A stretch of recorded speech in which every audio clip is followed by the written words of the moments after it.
I think it was John Henry Cardinal Newman who very famously said that the smallest act of obedience in our relationship with God is worth more than all the spiritual consolations in the world, which is no small point. Because a lot of times, if you think about it, when we live our faith, in a certain sense, we live for the spiritual consolations. Think about when we go on retreats or we otherwise go to different events to experience like the religious high, if you will. And so when we're having these types of experiences, we're experiencing the religious highs, we're feeling like, we're doing really well in the spiritual life, we're close to God. Whereas in contrast, if we're not experiencing these things or we find ourselves in the throes of spiritual desolation, a lot of times our sense of faithfulness and obedience tends to kind of wane, if you will. And the Lord obviously warns us in all sorts of different ways to kind of guard our hearts against this sort of bipolar approach to the spiritual life.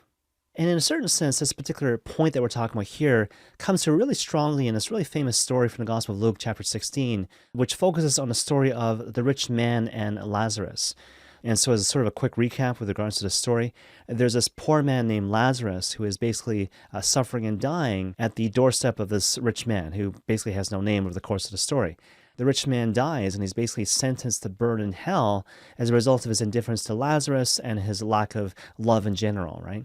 But then at the end of the story, it's kind of interesting. The rich man basically petitions the Old Testament figure of Abraham to warn the rich man's surviving 5 brothers, such that they might not suffer the same fate as the rich man who is basically now burning in hell. And in an effort to sort of make his case, the rich man says to Abraham, well, look, if a dead man comes back from the dead to warn my 5 brothers, surely they'll repent and change their evil ways. In response to which Abraham says, well, not really. If they're unwilling to listen now to Moses and the prophets, they will not even listen, even if I send someone back from the dead. And of course, for all of us who ultimately know how the gospel basically ends, you know that Abraham is strongly alluding to the resurrection of Christ. And yet look at our circumstances now. Still, so many people fail to believe. Still, so many people, including ourselves, have failed to repent authentically in terms of our conversion of hearts. And so in a certain sense, what the gospel is saying to us is, what are you waiting for?